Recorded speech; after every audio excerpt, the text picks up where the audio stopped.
పూరి జగన్నాథ స్వామి సంవత్సరానికి ఒకసారి గణపతి రూపంలోకి ఎందుకు మారతారో తెలుసా?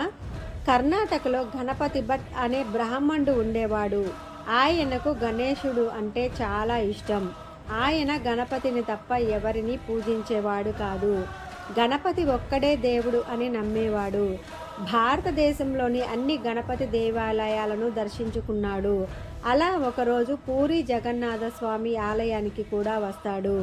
ఆ రోజే స్నాన పూర్ణిమ, అంటే జగన్నాథ స్వామికి స్నానం చేయించే రోజు. గణేష్ భట్ జగన్నాథుని చూసి, ఈయన ఏమి దేవుడురా స్వామి, సరిగ్గా ముఖం లేదు, చేతులు లేవు, కాళ్ళు లేవు, పెద్ద పెద్ద కళ్ళు తప్ప ఏం లేవి అని నవ్వుకున్నాడు. అది గ్రహించిన జగన్నాథ స్వామి, గణపతి భట్ట, నా పేరు జగన్నాథుడు, నేను ఈ జగానికే నాయకుణ్ణి అంటాడు.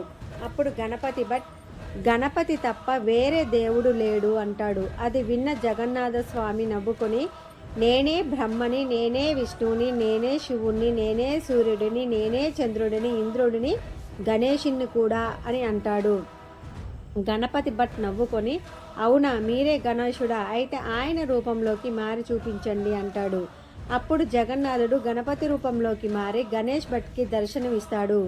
అప్పుడు గణేష్ భట్, ఈ రూపంలో అందరికీ దర్శనం ఇవ్వండి స్వామి అని అడుగగా, సరే తదాస్తు అంటాడు. ఇప్పటికీ కూడా స్నాన పూర్ణిమ రోజు జగన్నాథుడు గణపతి రూపంలోకి మారి భక్తులందరికీ దర్శనమిస్తాడు. ఈ రూపాన్ని గజాభేష అని అంటారు. జై జగన్నాథ స్వామి.